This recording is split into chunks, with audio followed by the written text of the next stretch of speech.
तो दोस्तों, मैं अनिल कुमार आपके अपने YouTube चैनल एजुकेशन सरोवर में बहुत बहुत स्वागत करता हूं। जैसा कि आप जानते हैं, पिछली क्लास में हमने गॉस थ्योरम के कुछ एप्लीकेशन यानी अनुप्रयोग पर चर्चा की थी। अब इसी क्लास को आगे बढ़ाते हुए गॉस थ्योरम के नेक्स्ट अनुप्रयोग पर चर्चा करते हैं। तो गॉस थ्योरम का थर्ड एप्लीकेशन क्या है? Electric field due to two parallel plate. ठीक है, यानी कि अगर हिंदी में बात करें, दो समांतर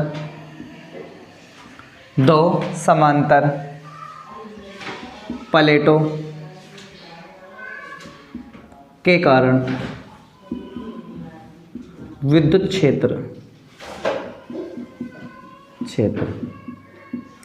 देखो, सबसे पहले बात करते हैं पैरेलल प्लेट। तो पैरेलल प्लेट दो टाइप से हो सकती हैं, यानी कि एक पैरेलल प्लेट ये होगी, इसे बोलेंगे एक्स, और ये होगी, इसे बोलेंगे वाई। ठीक है, और इस पर हमने पॉजिटिव चार्ज कर लिया। और कैसी प्लेट है? ये थिन प्लेट है। कैसी प्लेट है? थिन, यानी कि पतली प्लेट है, तो इसलिए पॉजिटिव चार्ज इधर भी आ जाएगा।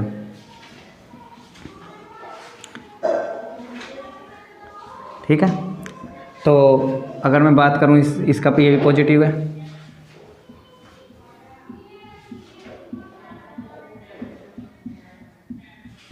ठीक, तो ये भी आपका पॉजिटिव ही होगा।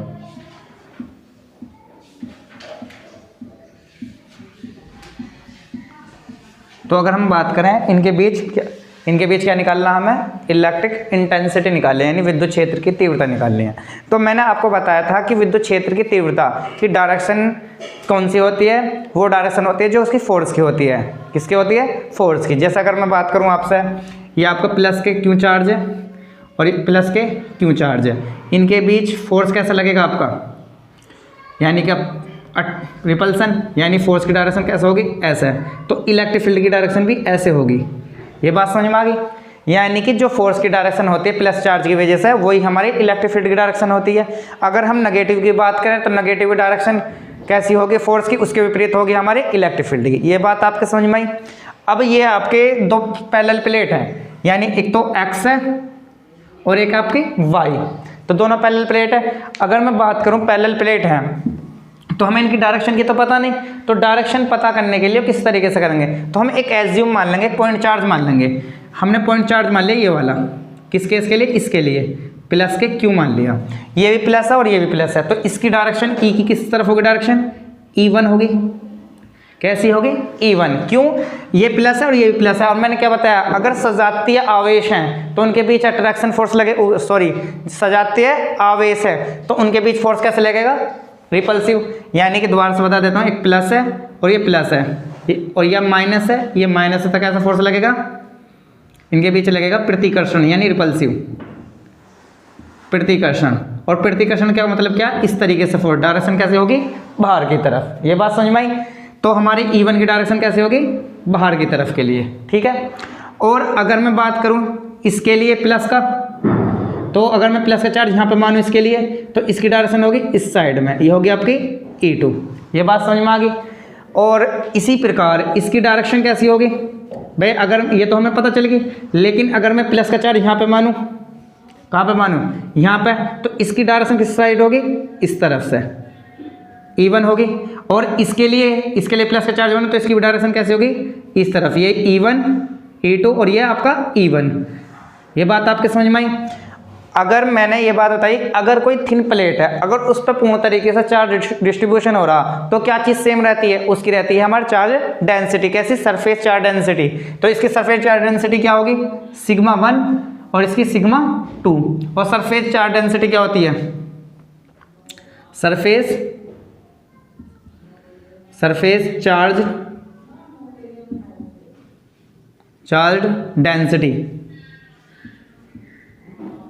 डेंसिटी क्या होती है? Sigma equal to Q upon A, यानी एक यूनिट एरिया पर वितरित आवेश के मान को पृष्ठ आवेश घनत्व बोलते हैं। क्या कहते हैं? पृष्ठ आवेश घनत्व। ये बात समझ में आई।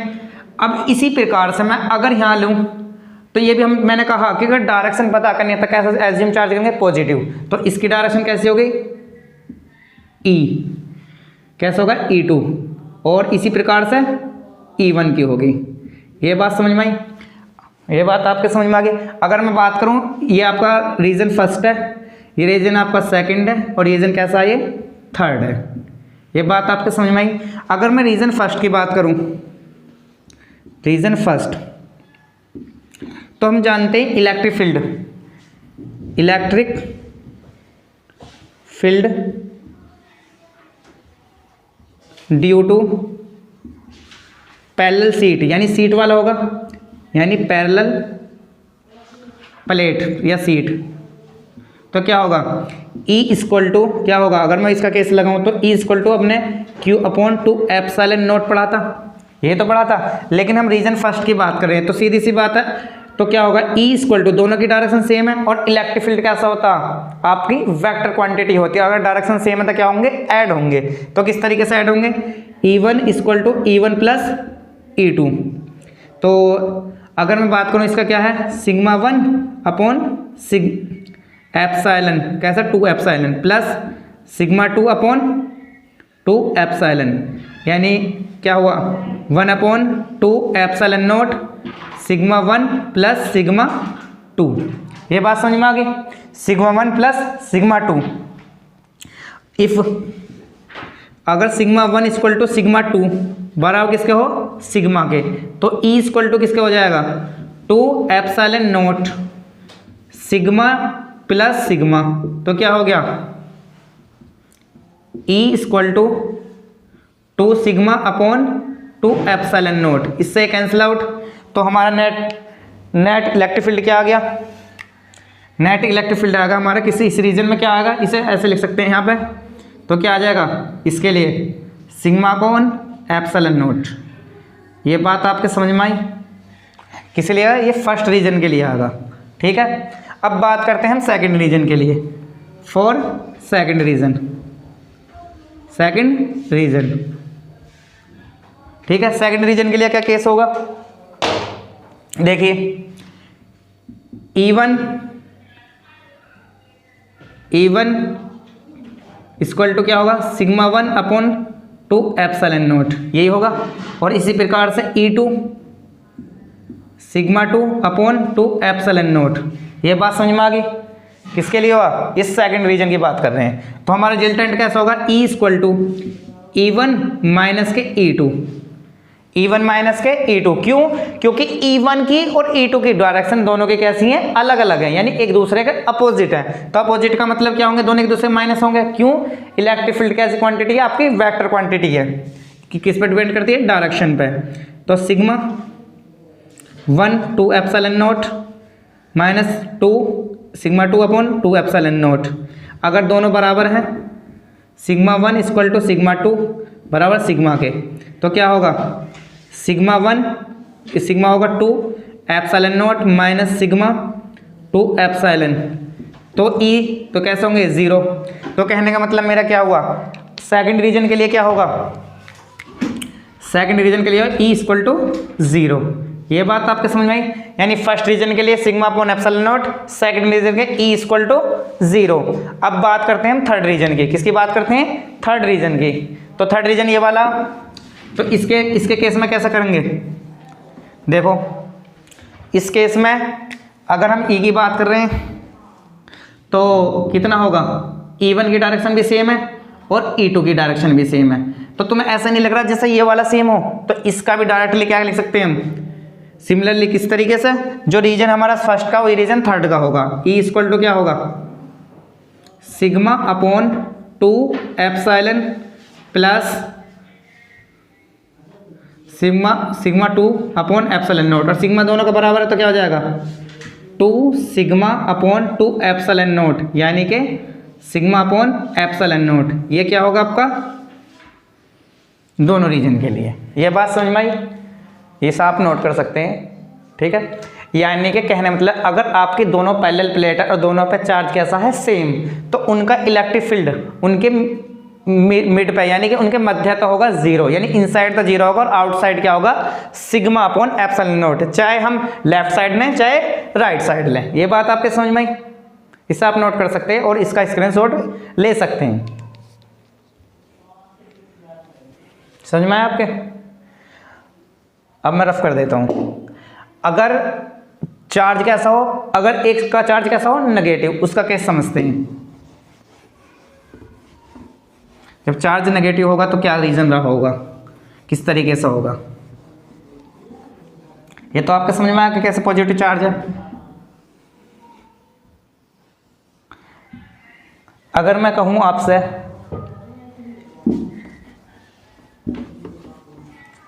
देखो, अगर इस प्लेट पर मैं नेगेटिव चार्ज लगा दूं, क्या लगा दूं, नेगेटिव चार्ज,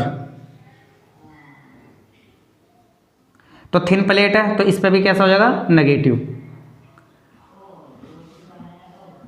तो नेगेटिव हो जाएगा। तो कौन सा होगा, ये फर्स्ट रीजन ये होगा आपका सेकंड, यानी इनसाइड, ये कैसा होगा आउटसाइड, ठीक, और ये भी आपका आउटसाइड, यानी फर्स्ट रीजन, ये सेकंड ये फर्स्ट। इसका सिग्मा 1 है, इसका क्या है सिग्मा 2। तो अकॉर्डिंगली हमारी जो गॉस थ्योरम के अकॉर्डिंग जो हमारा वो है, तो इसके लिए केस में क्या होगा, अगर हम इसकी डायरेक्शन की बात करें तो हम पॉजिटिव चार्ज रखेंगे यहाँ पे, किसके केस के लिए, इसके लिए। अगर इसकी डायरेक्शन लगाएंगे तो इसका पॉजिटिव चार्ज मैंने अगर सपोज करो यहाँ पर रख दिया, तो इसकी डायरेक्शन कैसी होगी, ये भी पॉजिटिव ये भी पॉजिटिव, को कौन सा फोर्स लगा, रिपल्सिव, यानी कि इसकी डायरेक्शन होगी इस साइड से, क्या होगा आपका E1। ये बात समझ में आई। लेकिन इसके लिए इसकी डायरेक्शन कैसी होगी, ये आपका E2 होगा, क्योंकि हमने पॉजिटिव रखा और ये कैसी है नेगेटिव, और पॉजिटिव और नेगेटिव का मतलब कैसा, अट्रैक्शन फोर्स, कैसा फोर्स है अट्रैक्शन, और अट्रैक्शन की डायरेक्शन कैसी होती है फोर्स की अंदर की तरफ, और इलेक्ट्रिक फील्ड की डायरेक्शन कैसे होगी अंदर की ही तरफ होगी। ये बात आपके समझ में आई। अब इसी प्रकार अगर मैं यहाँ पॉजिटिव लूँ तो ये पॉजिटिव और ये पॉजिटिव, इसकी डायरेक्शन कैसे होगी E1। अगर इसके केस में पॉजिटिव तो इसकी डायरेक्शन कैसी होगी, इसकी भी इस साइड से होगी, क्यों, क्योंकि अगर हम इसे पॉजिटिव ले रहे हैं और ये भी आपका कैसा नेगेटिव, ये पॉजिटिव ये नेगेटिव, तो कैसा फोर्स लगेगा अट्रैक्टिव, और अट्रैक्टिव फोर्स की डायरेक्शन कैसे होती है सेंटर की तरफ, तो क्या होगी E2। समझ में आई। और इसी प्रकार से अगर मैं इसका पॉजिटिव लूँ तो इसकी डायरेक्शन कैसी होगी इस साइड से, और इसकी पॉजिटिव लिया इसके पॉजिटिव, इसकी डायरेक्शन कैसी होगी E1, इसकी E1 और इसकी E2। ये समझ में आ गई। दोबारा से बता देता हूँ मैं,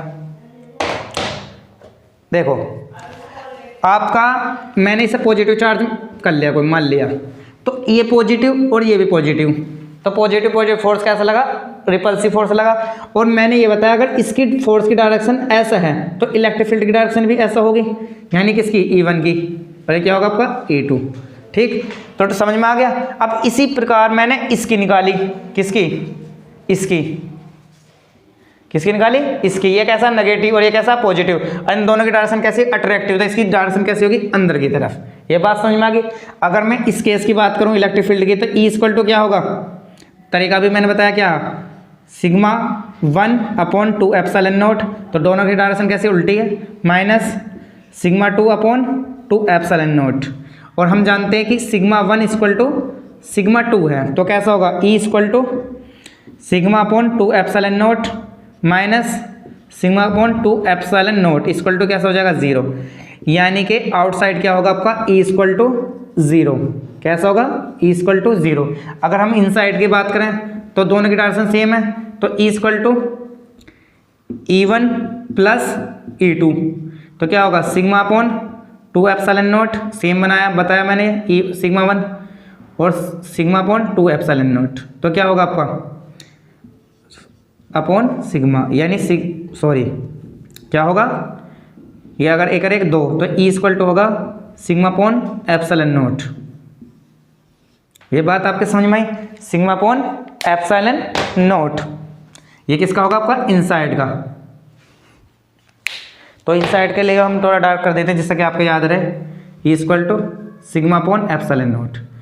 अब देखो ये डायरेक्शन विपरीत है इसलिए 0 है, ये डायरेक्शन विपरीत है तो इसका भी क्या होगा इक्वल टू 0। कब होगा 0, जब दोनों की डायरेक्शन विपरीत होंगी और आपका जो सरफेस डेंसिटी दोनों की क्या है अलग अलग है। ये बात आपके समझ में आई। कहने का मतलब मेरा ये है कि अगर एक पॉजिटिव है एक नेगेटिव है, दो पैरेलल प्लेट है, उनके मिड पॉइंट पे इलेक्ट्रिक फील्ड होगा लेकिन उनके आउटसाइड पे इलेक्ट्रिक फील्ड 0 होगा। ये बात आपके समझ में आई? इसे आप नोट कर सकते हैं या स्क्रीनशॉट ले सकते हैं। ठीक है, अब इसका नेक्स्ट एप्लीकेशन गॉस थ्योरम का जो नेक्स्ट एप्लीकेशन है उस पर चलते हैं वो। ठीक है, इसे आप नोट कर लीजिए।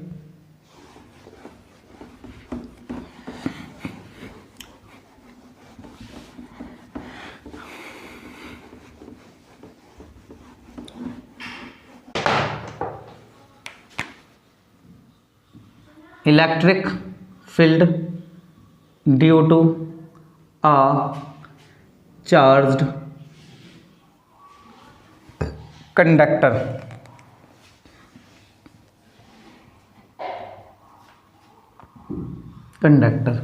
ठीक है, यानी कि आवेशित चालक के कारण विद्युत क्षेत्र ठीक के कारण विद्युत क्षेत्र। देखते हैं किस तरीके से होता है। एक हमने एक चार्ज कंडक्टर ले लिया, यहाँ पर चार्ज कंडक्टर है और इस पर हमने प्लस का चार्ज दे दिया, तो प्लस का चार्ज तो इसका सरफेस पर हो गया। किस पर होगा? इसका सरफेस पर। ठीक है, तो इस पर चार्ज क्या होगा? इसके इनसाइड 0। क्या होगा? इनसाइड 0। और यहाँ E इक्वल टू क्या हो जाएगा? जब चार्ज 0 हो तो आपका इलेक्ट्रिक फील्ड भी 0 होगा। क्यों 0 होगा? इनसाइड, यानी इनसाइड क्यों 0 होगा? इलेक्ट्रिक फील्ड जो होता है हमारा, ये होता है electric field sigma upon 2 epsilon not होता है। ये तो बात आपको पता है।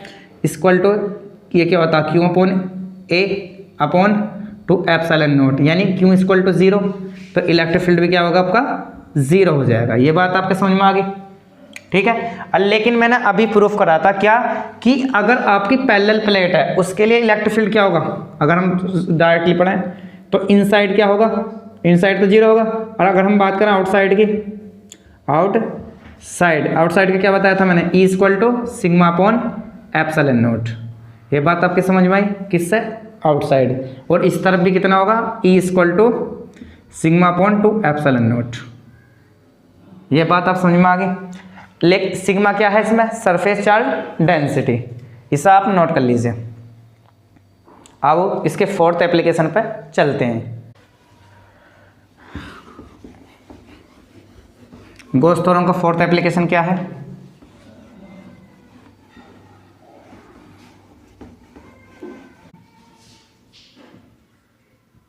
Field due to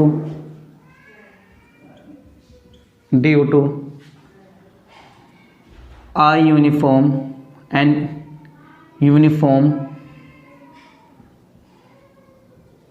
uniformly charged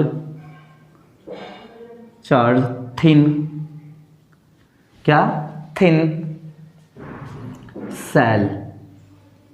cell नहीं, सॉरी, स्फेरिकल सेल। कौन सा? Spherical shell. Spherical shell. इसे अगर हिंदी की बात करें, एक समान आवेशित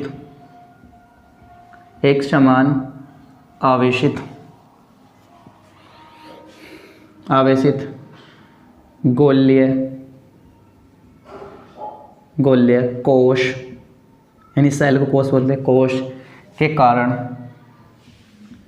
विद्युत क्षेत्र।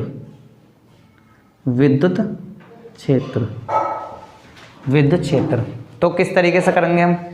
तो सबसे पहले हमने क्या करा, ये एक गोलीय कोश होगा। कैसा है? थिन है।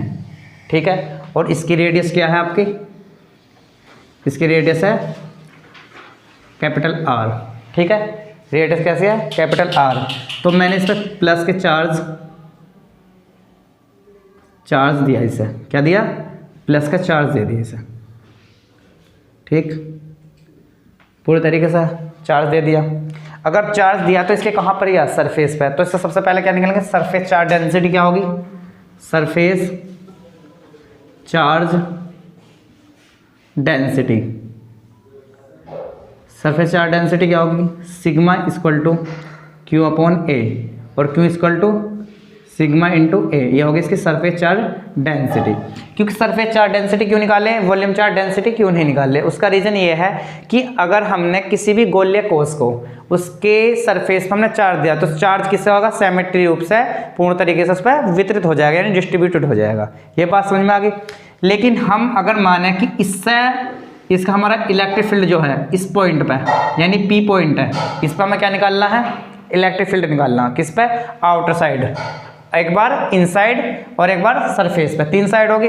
तो अगर मैं मानूं इसके, अगर इसमें चार तरफ, इसे कहते हैं स्मॉल आर रेडियस का एक क्या खींचता हूँ, एक पृष्ठ खींचता हूँ, कैसा पृष्ठ, गोलीय पृष्ठ, तो इस पृष्ठ को क्या बोलते हैं, गोलीय पृष्ठ।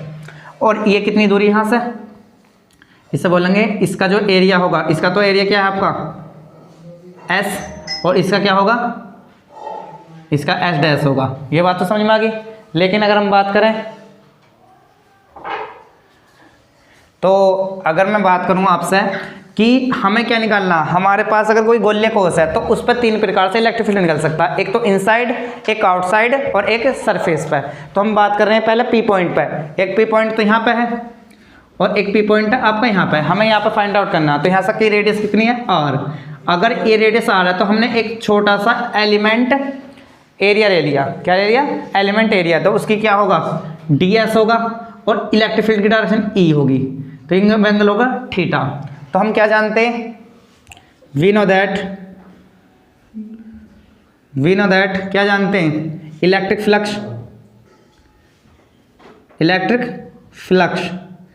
फ्लक्स क्या होता, डी फाई ई, किससे निकालें, थोड़ा आउट द सरफेस ds है, तो डी फाई इक्वल टू कितना होगा, E इंटू डी एस।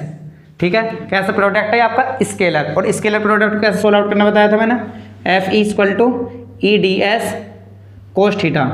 अब दोनों की E की और डी एस की डायरेक्शन कैसी है, सेम है, लेकिन हम कहाँ किस में निकाल लें, आउटसाइड पे निकाल लें, कहाँ निकाल लें, आउटसाइड पे, यानी बाह्य बिंदु पर बात कर रहे हैं। ठीक है, बाह्य बिंदु पे, तो क्या होगा, D phi equal to E D cos theta, और दोनों की डायरेक्शन सेम है, तो ई और डी एस के बीच एंगल कितना बनेगा, थीटा इक्वल टू 0 होगा, यानी उनके बीच का कोण कैसा होगा, डायरेक्शन सेम है, यानी थीटा इक्वल टू 0।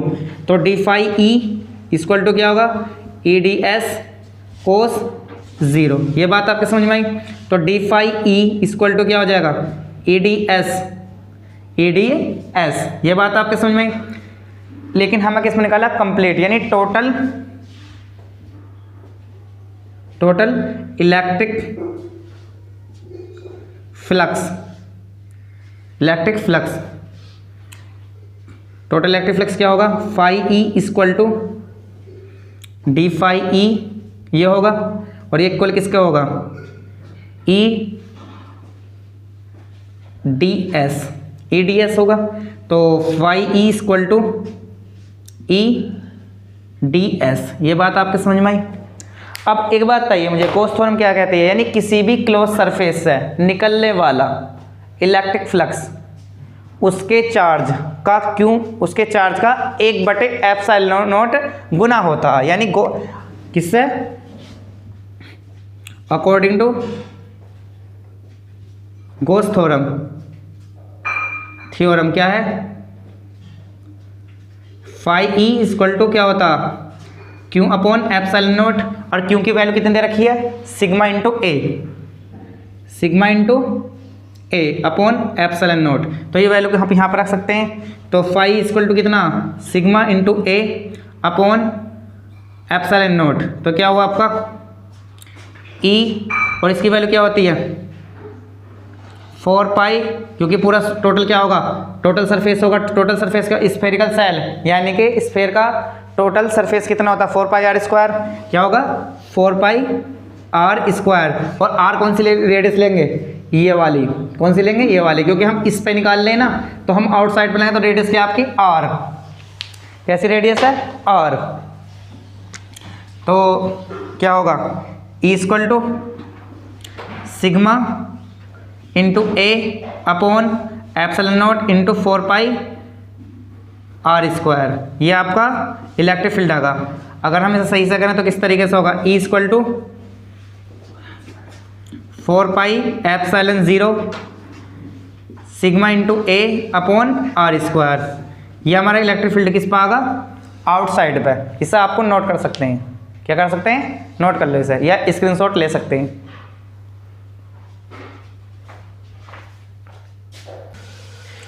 तो ये बात समझ में आई।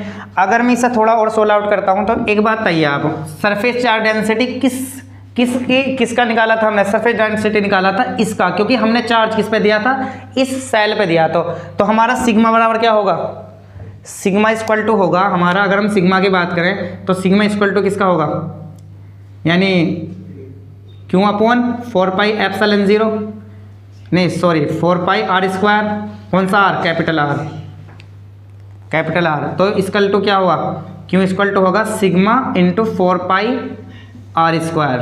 ये बात आपके समझ में। अब इस वैल्यू को हम कहाँ रखेंगे, इस वाले क्वेश्चन में, किसमें, इसमें। ये तो हमने सोल्व आउट करा, तो इसे मैं रफ कर देता हूँ। तो इसमें रखने पर क्या होगा,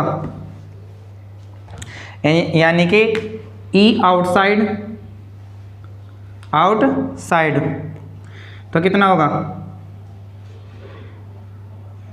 E 4 पाई एप्सिलॉन 0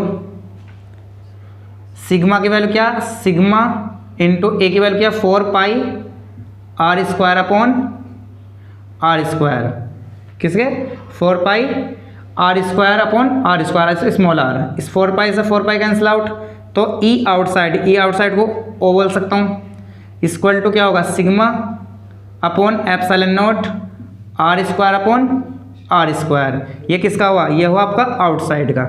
ये बात आपके समझ में आई, कौन सा हुआ, आउटसाइड, यानी बाह्य बिंदु पर। अगर मैं इसे वेरीफाई करूं, क्योंकि आर तो आपका कांस्टेंट है, एप्सिलॉन भी कांस्टेंट है, सिग्मा भी, तो इसका मतलब E डिपेंड किस पर करेगा, आर स्क्वायर पर।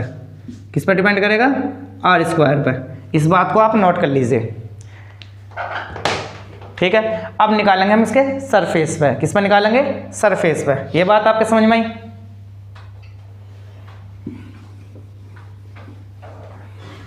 सरफेस पे, तो सरफेस पे कितनी होगी, यानी कि पृष्ठ पर, तो गोले के पृष्ठ यानी पृष्ठ पर, यानी सरफेस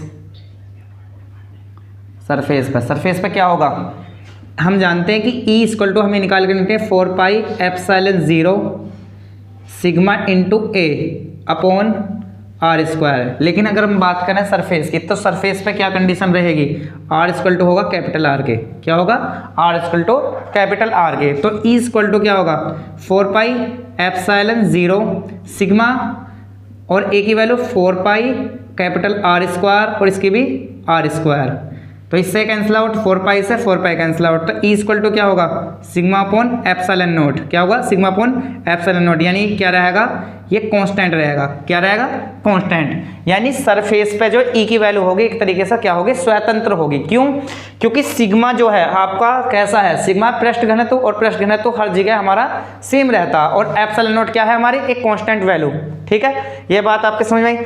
अगर हम बात करें इनसाइड की बिंदु पर, इन साइड, तो इनसाइड पर यानी कि आंतरिक बिंदु पर, आंतरिक बिंदु पर, तो हम जानते हैं E इक्वल टू, अभी प्रूफ करा कि 4 pi epsilon 0 sigma into A upon क्या होगा, आंतरिक बिंदु है, तो आंतरिक बिंदु पर तो यही होगा, यानी कि अगर आंतरिक बिंदु की बात करें तो इस पॉइंट पर मान लो, तो आंतरिक बिंदु क्या होगा, r माइनस के एक्स का स्क्वायर कह सकते हैं, ठीक है। लेकिन आप जानते हैं जो हमने चार्ज किस पे दिया, सरफेस पे, जो चार्ज किस पे दिया हमने, सरफेस पे, जो चार्ज हमने सरफेस पे दिया है, तो सीधी सी बात है सरफेस पे अपना अगर हम चार्ज दे रहे हैं तो इसका मतलब आंतरिक बिंदु पर चार्ज क्या होगा, 0। जब Q बराबर 0 है तो एफ सिग्मा बराबर भी क्या होगा आपका 0, तो क्या होगा इंटरनल पे होगा आपका 0, यहाँ पे इलेक्ट्रिक फील्ड भी कैसा हो जाएगा, 0। इस बात को आप नोट कर सकते हैं। तो हमने गोलीय कोष के किस पे है, यानी कि अगर हम बात करें एक साथ तीनों को लिख देते हैं, इसे आप पहले नोट कर लीजिए। तो अब इन तीनों को मैं एक साथ दिखा देता हूँ, इनसाइड, आउटसाइड और सरफेस पे किस तरीके से होता है, ठीक है ना। ये तो हमने तीनों को वेरीफाई कर लिया, तो एक रफ कर देता हूँ मैं। अगर मैं बात करूँ इनसाइड की, तो इनसाइड का केस क्या था, ई इनसाइड यानी आंतरिक बिंदु। तो आंतरिक बिंदु पर क्या होगा, आंतरिक बिंदु पर होगा E=0, ठीक है। अगर हम बात करें बाह्य बिंदु यानी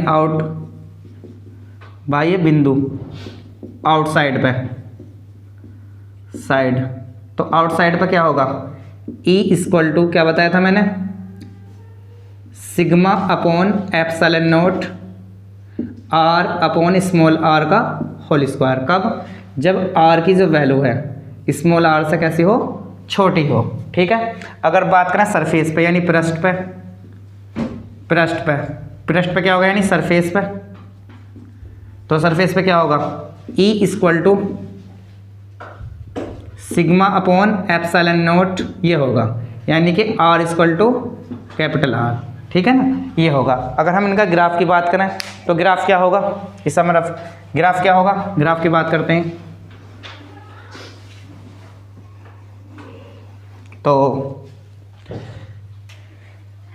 तो ये E डिपेंड कर रहा है यहाँ पे 1/r² पर, और यहाँ कैसा होगा, कांस्टेंट, क्या होगा, कांस्टेंट।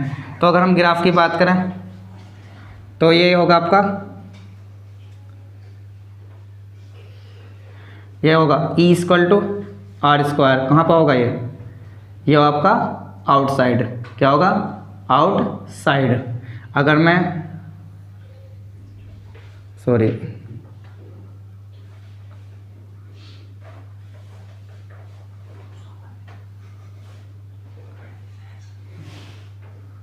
R, ठीक है। अगर हम बात करें आउटसाइड की, तो आउटसाइड पे कितना होगा आपका, E/r²। क्यों, क्योंकि देखो आउटसाइड का मतलब है इससे बाहर की तरफ, तो हमारा R की वैल्यू जैसे जैसे बढ़ती जाएगी, यानी इस पॉइंट पे पहुंचा रहे हैं, R की वैल्यू जैसे जैसे बढ़ती जाएगी इलेक्ट्रिक फील्ड क्या हो जाता है, कम होता चला जाएगा। लेकिन बात करें हम सेंटर की, सेंटर पे इलेक्ट्रिक फील्ड क्या होगा आपका, 0, और सरफेस पे क्या होगा आपका, कांस्टेंट। ये आपकी R है और ये क्या है आपका इलेक्ट्रिक फील्ड, यानी विद्युत क्षेत्र, ठीक है। ये आपके समझ में आया। तो ये वीडियो आपको कैसे लगी, हमारे चैनल एजुकेशन सरोवर को सब्सक्राइब कीजिए और लाइक कीजिए और हमारे चैनल से जुड़े रहिए।